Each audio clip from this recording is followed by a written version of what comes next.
Elisa Silva Samudio había logrado su sueño de ser amante de uno de los futbolistas más famosos de Brasil, Bruno Fernández. Al principio, las relaciones esporádicas fueron un cuento de hadas, hasta que quedó embarazada, convirtiéndose en un estorbo para el deportista que tenía pareja. Bruno decidió poner en marcha un plan espantoso: poner a la chica en manos de Nenén, un ex policía reconvertido en asesino a sueldo, a cambio de casi $2 millones. Nenén se ofreció a matarla.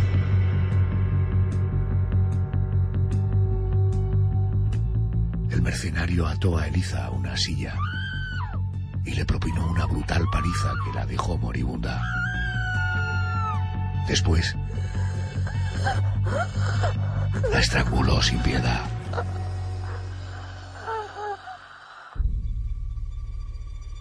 La siniestra escena no termina ahí. Nenén, para deshacerse del cadáver, lo descuartizó primero, para después separar la carne de los huesos. La carne fue devorada con ansiedad por unos enormes perros que aguardaban impacientes en una jaula, y los huesos fueron enterrados y cubiertos de cemento.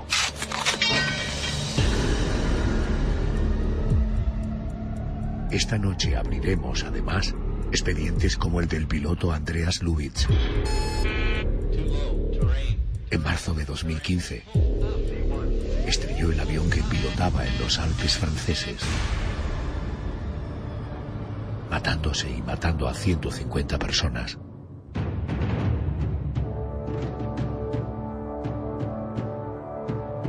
Si en su momento abordamos los expedientes de varios artistas cuyo nexo era que se convirtieron en asesinos,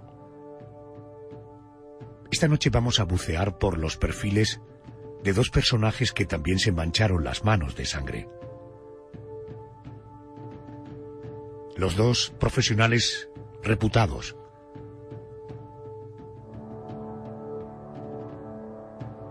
José Manuel Frías, buenas noches. Buenas noches, Adolfo.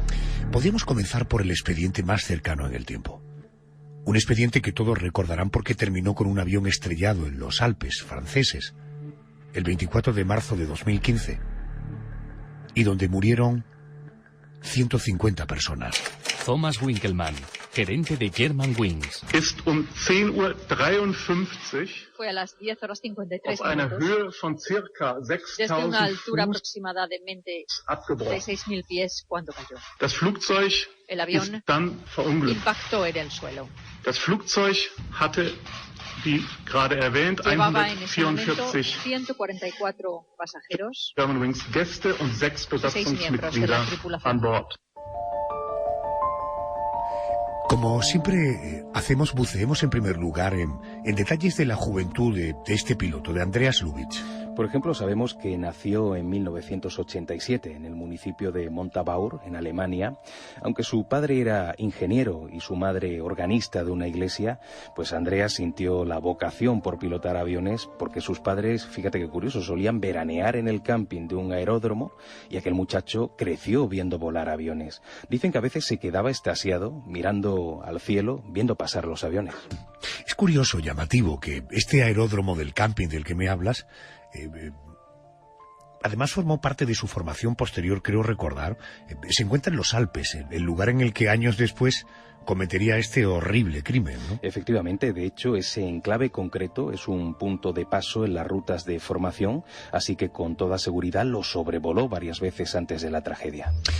Hay matices en la juventud de Andreas que delataran una conducta extraña, algo que explicara lo que pasaría después. Sí, Andreas tuvo siempre problemas de conducta. Cuando abandonó la casa de sus padres y se instaló en un piso en Düsseldorf, empezó a sufrir tendencia al suicidio, pero hasta el punto de que fue necesario que siguiera diferentes terapias psicológicas. Y con este, en fin, estado depresivo, él empieza a estudiar aviación. Porque nadie se dio cuenta. Andreas comienza la preparación en 2008, hablamos de la escuela de vuelo de Lufthansa en Bremen.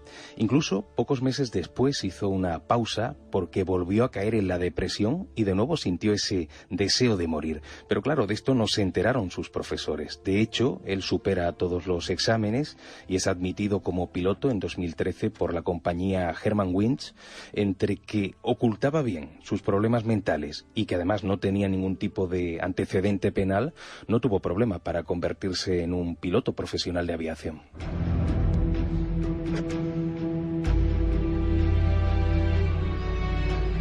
En el momento de la tragedia, Andreas Lubitz tenía más de 600 horas de vuelo a sus espaldas. El director ejecutivo de Lufthansa, Carsten Spohr, dijo tras los sucesos que Andrea no presentaba señales que le impidieran pilotar, que era 100% apto. Al igual que todos sus amigos y familiares, que siempre lo consideraron un chico amable y educado. Quienes lo vieron al mando de un avión percibían seguridad. Era aparentemente un tipo normal, un tipo aficionado a la música, aficionado al deporte. José Manuel, Andreas termina la última prueba en enero de 2015, apenas 2 meses y medio antes de la tragedia. Sí, para ese entonces había superado esas 2 pruebas en 2008 y en 2010. Hay que decir que todas de una manera correcta. Y efectivamente, en 2015 pasó esa última prueba, que era la que lo convertiría en piloto profesional. Bueno, es suficiente para que cualquier persona en su lugar se sintiera muy feliz, ¿no? Sí, pero él no lo estaba del todo. Él seguía depresivo, seguía pensando a veces en el suicidio. Digamos que estaba incubando un dolor que tenía que estallar en cualquier momento. José, ¿tenía pareja en aquel entonces? Había comenzado una relación unos meses atrás con una azafata de la misma línea aérea. Hablamos de María, de una chica de 26 años, y ella conocía los tratamientos psicológicos que seguía Andreas, pero claro, guardaba el secreto de cara a la compañía. ¿Y cómo lo describe ella? María cuenta que a priori era un hombre cariñoso, pero que al final terminó la relación con él porque cuando se ponía nervioso, parece que afloraba en él una actitud un tanto agresiva y eso llegó a darle miedo. Una de las frases que le dijo Andreas a María y que se le quedó completamente grabada es aquella de: un día haré algo que cambiará todo el sistema y entonces todos conocerán mi nombre y lo recordarán. Andreas no supo disfrutar de lo que le rodeaba. Era un hombre con un buen trabajo y un buen sueldo, con 2 coches de lujo y un gran apartamento en uno de los mejores barrios de Düsseldorf, y una nueva novia con la que vivía y con la que tenía pensado casarse un año después. Y soñaba con llegar a convertirse en capitán. Pero en su interior, su mundo se desmoronaba. José Manuel, ¿se sabe a qué se debían esas recaídas en su estado de ánimo? Al parecer, uno de las mayores preocupaciones de Andreas, de los problemas que pasaban por su cabeza, era precisamente su deseo de convertirse en comandante.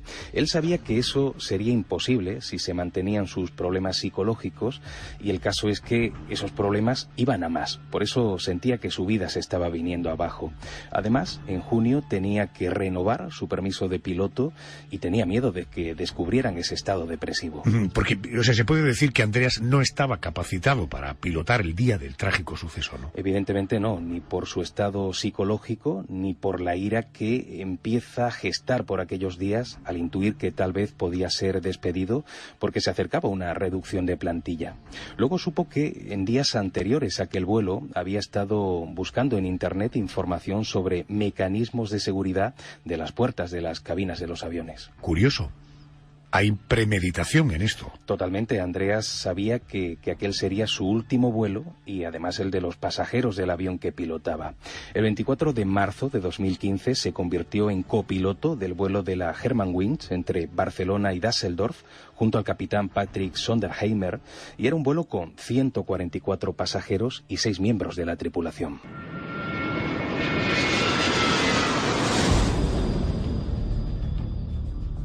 El vuelo despegó del Prat a las 10:01 de la mañana.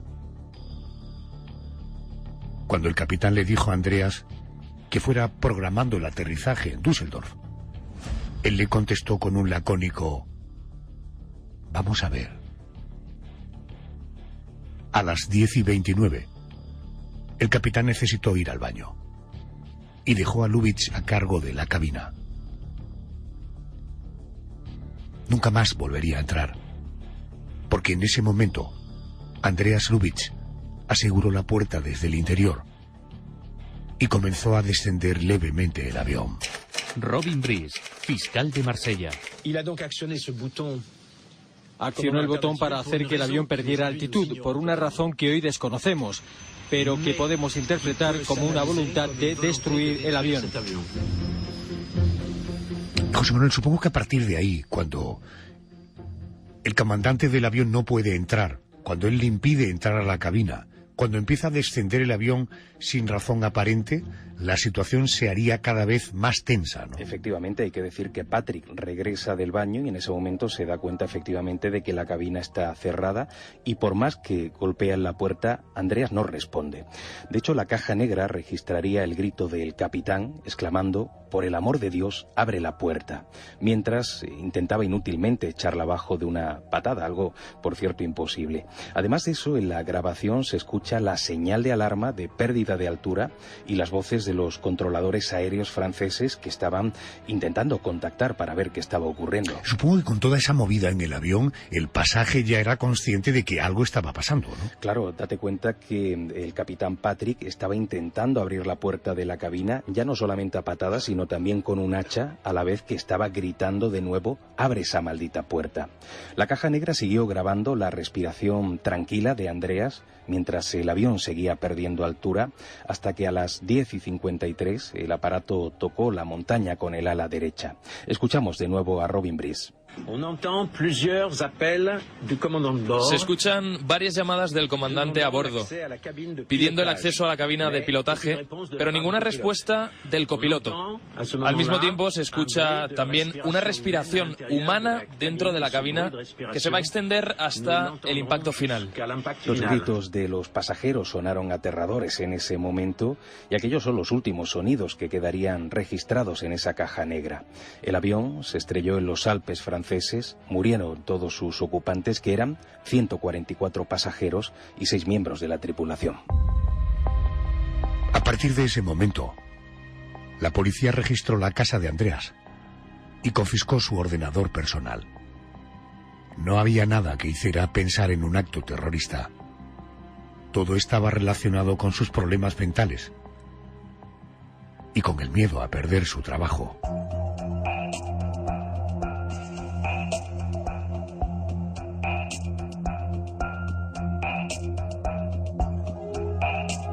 Cuando uno profundiza en una historia tan dramática como la que acabamos de conocer, en la que un profesional que tiene en sus manos la vida de muchas personas puede llegar a extremos como este, y uno se hace preguntas. Por ejemplo, ¿cuál es el protocolo a la hora de poner a un piloto ante los mandos de un avión? Esta noche queremos resolver algunas dudas que podrían servir para tranquilizar a los usuarios en torno al ámbito de la seguridad aérea.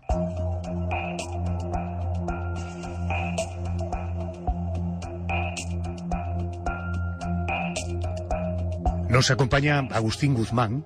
Él es piloto experto en seguridad aérea y jefe adjunto del Departamento Técnico de SEPLA, que es el Sindicato Español de Pilotos de Líneas Aéreas. Además, Agustín es perito e investigador de accidentes aéreos.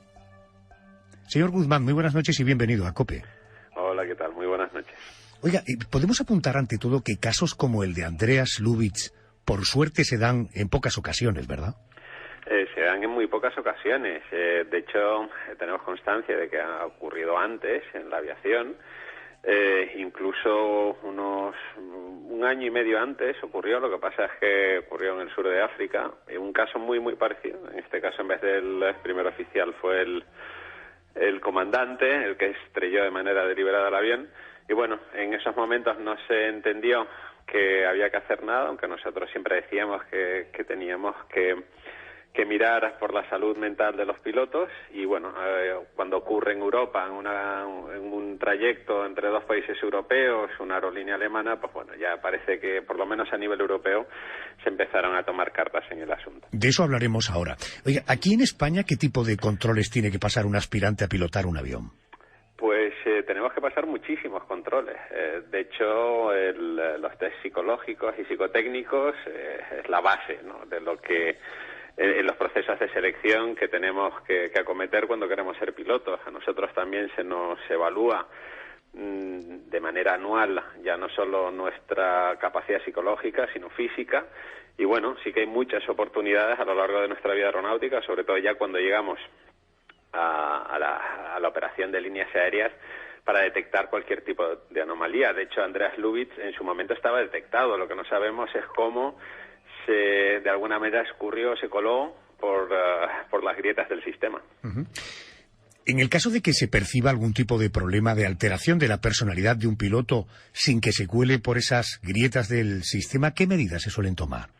Pues, hombre, las medidas realmente hasta ahora no habían estado estructuradas. Nosotros lo que llevamos tiempo proponiendo es que los pilotos estamos expuestos, como que cualquier otro humano, pero igual especialmente al tener una profesión que está sometida a altas dosis de estrés, y en el que la capacidad no solo física, sino mental del piloto es fundamental para mantener la seguridad de las operaciones. Pues nosotros hemos estado promoviendo desde hace tiempo que hay unos programas de ayuda, precisamente, pues que permitan detectar de forma temprana pues a la gente que está mostrando síntomas de disminución de su capacidad operativa y mental, para que se puedan tomar medidas a tiempo y, sobre todo, si ya llega un punto en que su capacidad mínima para pilotar un avión está alterada, pues que tenga una forma de recuperarse de manera adecuada. El suceso de este avión que se estrella en los Alpes franceses ¿ha provocado algún cambio en la normativa vigente hasta ese momento? Sí, claro, en Europa, desde que ocurre el accidente, se promueven varias iniciativas normativas. Una es en la mejora, que esa ya está publicada y está en vigor, es acerca de cómo hay que entrenar a los examinadores médicos aeronáuticos para que sean capaces de detectar mejor pues este tipo de patologías. También se refuerzan los test psicológicos que se realizan a los pilotos, tanto de manera inicial como recurrente. Para nosotros, de hecho, la propuesta que nos interesa más es la que está a punto de salir. Hay una propuesta normativa ahora mismo que está a punto de ser publicada, de hecho debería ser publicada a finales de año, en el que se instauran los programas de ayuda a pilotos. Como llevamos mucho tiempo pues insistiendo en la necesidad de que estos estuvieran en vigor, que sí que entendemos que tienen la posibilidad de detectar no solo este tipo de patologías a nivel psiquiátrico, sino otras que podrían afectar a la capacidad de los pilotos y que de manera temprana podrían avisar de este tipo de cuestiones. También, no solo de manera temprana, sino que podrían optimizar incluso las actuaciones de los pilotos para que estuvieran siempre en condiciones óptimas para volar un avión. Agustín, en este caso sabemos que el comandante de la nave pidió salir de la cabina, que este individuo se quedó solo en la cabina, que cerró la cabina y que el comandante luego intentó entrar, incluso golpeando la puerta con un hacha. Dos curiosidades. ¿Hoy día puede un piloto quedarse solo en la cabina? Sí, y de hecho lo que nosotros decimos, porque claro, las puertas que tenemos nosotros que están reforzadas cumplen realmente su misión, que es evitar que personal no autorizado y con intenciones sobre todo malintencionadas, por decirlo de alguna manera, no entren en cabina. Nosotros lo que decimos es que el piloto, cuando se sienta a los mandos de un avión, tiene que estar en las condiciones óptimas para llevar ese avión, y si no, no debería volar. El caso de Andreas Lubitz, esa persona no debería estar a los mandos del avión, estaba detectado, de hecho estaba de baja médica. Entonces hay una serie de cuestiones que fallaron a la hora de no permitir que este piloto estuviera a los mandos del avión. Ahora, el introducir a otra persona dentro de la cabina del avión para que se quede solo con ese piloto, pues entendemos que es un riesgo de seguridad mayor que el que estamos intentando evitar, porque si sale el comandante de la aeronave y entra otra persona que igual no tiene el mismo nivel de seguridad, por decirlo de alguna manera, que la persona que se va, no sabemos si se está degradando la seguridad o si se está aumentando. Eso fue una respuesta inicial que se intentó dar, bien intencionada, pero no basado realmente en un análisis de riesgo serio. Correcto. Por tanto, si partimos de la base de que el segundo de a bordo en la cabina se queda solo, cierra la puerta, En caso de que esto ocurra, como de hecho ocurrió, la puerta fue cerrada por dentro. ¿No hay manera de abrirla por la parte de adelante? Es decir, el acceso a la cabina por personas autorizadas, como puede ser el comandante. No, en principio no. Porque si la tiene el comandante, hay un problema básico de seguridad. Si tú le das la llave, por ejemplo, de esa puerta a alguien, ya sea a nivel de clave o a nivel de llave física, esa siempre se puede perder. Entonces, incluso esa llave existe para que en una situación de emergencia alguien pueda entrar, pero lo que sí que nosotros podemos hacer es bloquear esa entrada, que fue lo que hizo Andreas Lubitz en ese momento, ¿no? O sea, sí que tenemos un código para entrar de emergencia, pero desde dentro de la cabina lo podemos evitar, precisamente porque está diseñado para lo que nosotros llamamos actos de interferencia ilícita. En este caso serían actos terroristas que intentaran entrar en cabina para tomar el control del avión, que eso también sería una condición muy, muy peligrosa, como desgraciadamente se pudo demostrar en el 11 de septiembre de 2001 y otros casos, ¿no?, en los que personas no autorizadas entraron. Entonces, hay gente que dice, bueno, pues alguien debería poder entrar. Claro, pero es muy difícil decirle a alguien cómo entrar. Nosotros tenemos nuestros procedimientos, entonces si la persona que está dentro entiende que tiene que dejar entrar a esa persona, pues sí que le da el acceso, y si no, el sistema está diseñado precisamente porque hay otros riesgos superiores que el piloto solo esté. O sea, el piloto, además, incluso aunque esté solo, está acompañado. Si tiene intención de estrellar el avión, lo puede hacer en cualquier momento, y de hecho ha habido casos también en que han estado los dos pilotos a bordo del avión y uno ha conseguido estrellar de manera deliberada el avión. Con lo cual es una situación muy compleja que hay que analizar de manera muy detallada para minimizar el riesgo. Y nosotros lo que proponemos o lo que decimos es que el riesgo se minimiza siempre y cuando consigamos que los pilotos estén en la mejor condición psicofísica posible cuando se encuentran a los mandos de un avión. Correcto. Estamos absolutamente de acuerdo que la solución de base es esa, y en todo caso me quedo con la idea de que finalmente en el acceso a la cabina se opta por el mal menor, que en este caso es que quien tenga la capacidad de poder manejar esa puerta desde dentro, si la cierra y no quiere que nadie entre, no se puede entrar, ¿verdad? Claro, exactamente. Correcto. Y pensamos que eso tiene que seguir siendo así, porque si realmente abrimos otra brecha de seguridad, pues esa brecha de seguridad puede ser explotada y aprovechada por células terroristas o por gente maliciosa, pues para tomar el control del avión, y entendemos que las consecuencias podrían ser potencialmente mucho peores, como ya han sido en el pasado. Es increíble, ¿verdad?, que el ser humano sea capaz de levantar esas aeronaves y que vuelen decenas de miles de kilómetros, y que un asunto tan aparentemente simple sea tan difícil de resolver, ¿eh? Es paradójico. Claro. Sí, ya lo dijo Graham Greene con el factor humano. El factor humano es el factor fundamental en todo lo que hacemos, pero desde que diseñamos el avión hasta que diseñamos la operación y hasta que podemos medir de alguna manera la capacidad psicofísica de un piloto o de una persona. Por eso la seguridad absoluta no existe. Lo que sí que podemos hacer, evidentemente, es no conformarnos con el nivel de seguridad que tenemos ahora, y, por ejemplo, mediante la implementación de estos programas de ayuda a pilotos, que entendemos que son muy efectivos, pues por lo menos paliar el mayor número de riesgos posibles a la hora de subirse al avión, que tenemos que también que reiterar que es el medio de transporte más seguro que hay ahora mismo. Agustín Guzmán, piloto, gracias por atenderme a estas horas. Gracias y buenas noches. Gracias a ustedes. Muy buenas noches.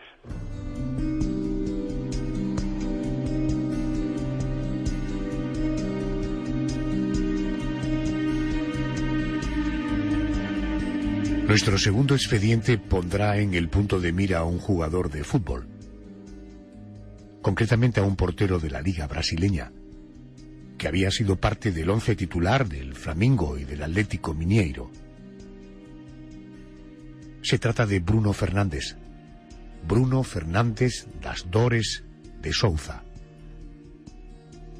Este mismo año ha sido puesto en libertad tras pasar 6 años y medio en prisión por mandar agredir, torturar y matar a una mujer.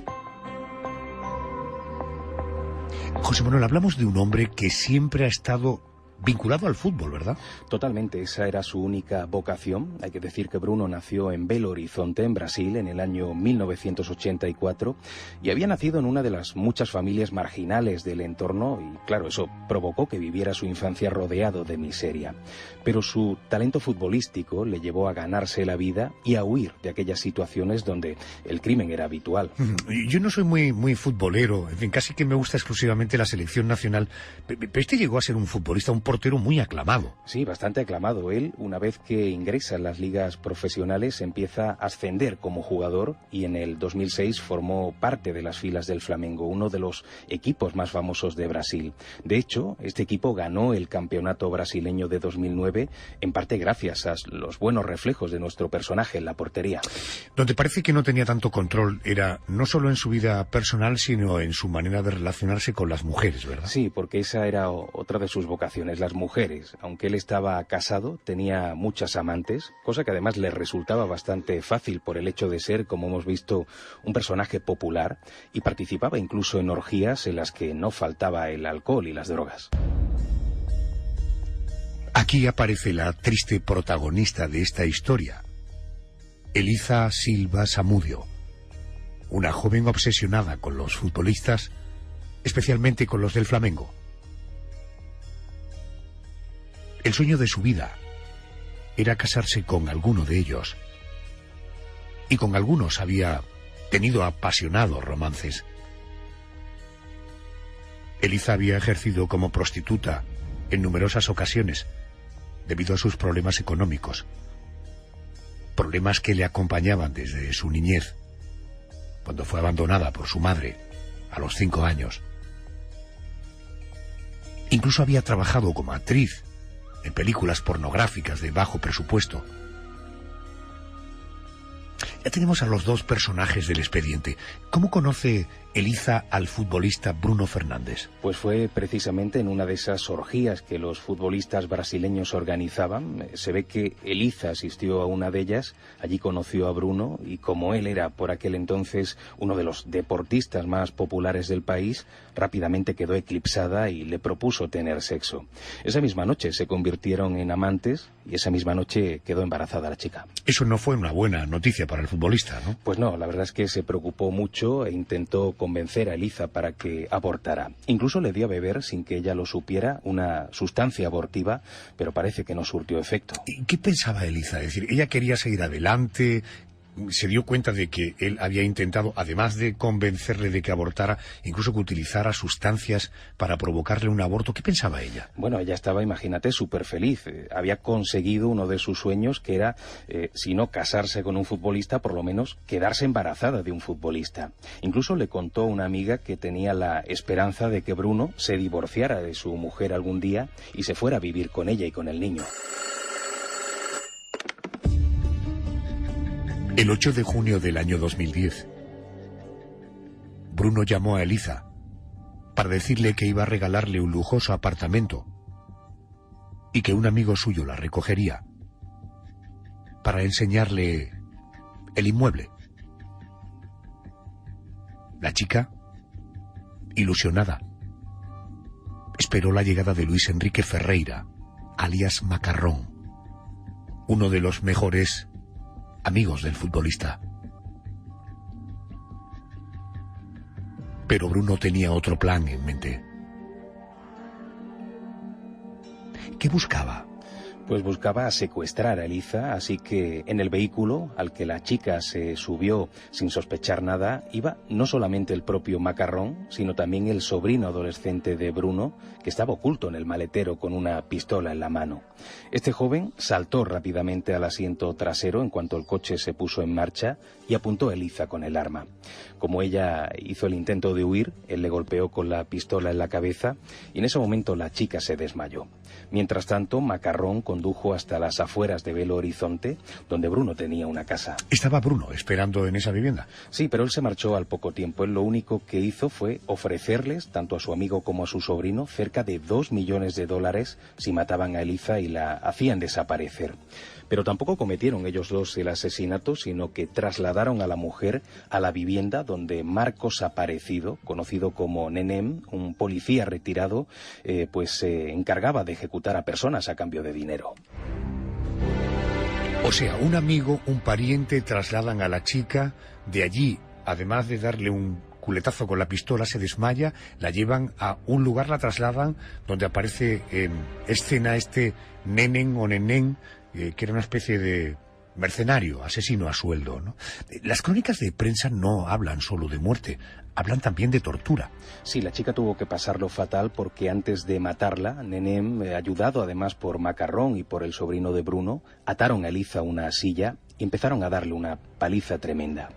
Cuando Eliza estaba ya moribunda y sangrando además por varias heridas, Nenem se encargó de estrangularla. Después pidió a Macarrón y al sobrino de Bruno que salieran de aquella habitación. Después descuartizó a Eliza y le separó la carne de los huesos. Esa carne la transportaría algo más tarde, dentro de un saco negro, y esta parte es terrible, a una perrera donde esperaban 4 perros hambrientos, 4 Rottweilers, que se comieron hasta el último pedazo y luego los huesos fueron enterrados y cubiertos con cemento en el mismo recinto. José Manuel, conviene aclarar que todo el proceso de la relación entre Eliza y Bruno, el futbolista, queda embarazada, tiene a un bebé, ella dio a luz, y la noche en la que la secuestran a ella y al bebé. Iban tanto ella como el bebé en el coche, ¿verdad? Efectivamente, el bebé iba también con ella. Bueno, por suerte el bebé corrió una suerte bien diferente. No se atrevieron a matarlo y se lo entregaron a Bruno, al futbolista, que lo ocultó en su propia casa inventando una excusa de cara a su mujer. Su idea era darlo en adopción lo antes posible. Pero el plan se vino abajo cuando las amigas de Eliza, que sabían de su relación con el futbolista, denunciaron a la policía la desaparición. La investigación se centró en el entorno de Bruno y su sobrino fue interrogado y terminó por confesar. La policía brasileña se puso manos a la obra y emitió una orden de detención contra el famoso futbolista.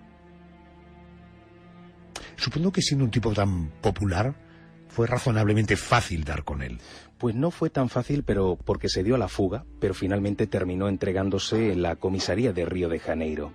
Y también detuvieron a 5 sospechosos, aunque Nenem, ese famoso ex policía, había salido del país y desde entonces no se ha vuelto a saber nada de él. Los sospechosos fueron acusados de secuestro, asesinato y ocultación del cadáver de Eliza y lograron rescatar al bebé que estaba oculto en la vivienda de un amigo del futbolista. Bruno Fernández fue condenado a 22 años de prisión como autor intelectual de la muerte de Eliza Silva Samudio. La jueza consideró a Bruno en su escrito como una persona violenta y fría, articuladora de una trama diabólica. Los sueños de Bruno de seguir siendo una figura del fútbol se vinieron abajo. Aunque a principios de este mismo año fue puesto en libertad con una apelación pendiente.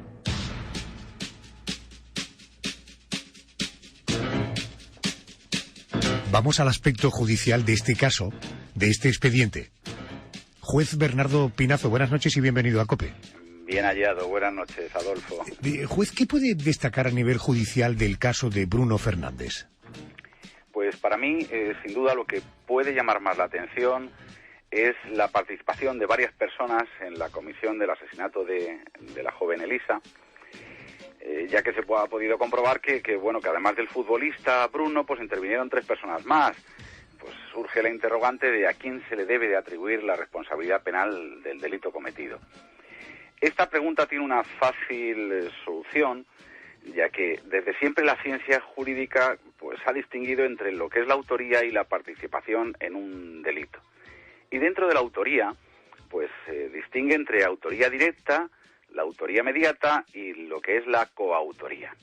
Muy fácil, Adolfo. En la autoría directa, el autor principal o el directo es el sujeto que domina la acción, que el que realiza personalmente el comportamiento descrito en el delito. Esto es, el sujeto realiza el hecho por sí mismo. En la autoría mediata, el autor mediato no es quien realiza el hecho directamente, sino que se vale de una tercera persona que actúa como un instrumento del mismo. Es lo que se conoce comúnmente como el autor detrás del autor y que bien puede ser autor mediato o como inductor, el que induce a una persona a cometer el delito. Y la coautoría pues consiste en la disposición de dos o más personas para realizar un hecho conjuntamente y que eso pues se distingue y se aprecia porque existe un elemento subjetivo, esto es, que existe una conjunción de personas que se dividen las funciones y que además es esencial, ya que sin la participación de uno no se hubiera cometido el delito. En el caso del futbolista Bruno, es muy claro que el autor mediato o el autor moral fue el propio Bruno que se encargó el asesinato. Y tanto Macarrón como el sobrino de Bruno y el policía Nemen pues son los coautores del asesinato. Entre los tres fueron los que hicieron físicamente el delito. Para mí la pregunta desde el punto de vista judicial es muy clara. ¿Quién es el que tiene más culpa de todos? Pues la solución igualmente viene desde mucho tiempo y es que a los cuatro se le aplica la misma pena por la comisión de un delito de asesinato. Tanto los autores mediatos, morales o inductores, como los que llevan a cabo materialmente el delito son responsables en el mismo grado de responsabilidad del delito. ¿Cuántas cosas aprendemos con usted? Juez, gracias como cada semana. Un fuerte abrazo. A ustedes, enhorabuena por el programa. Muchas gracias. Gracias, adiós, buenas noches. Adiós.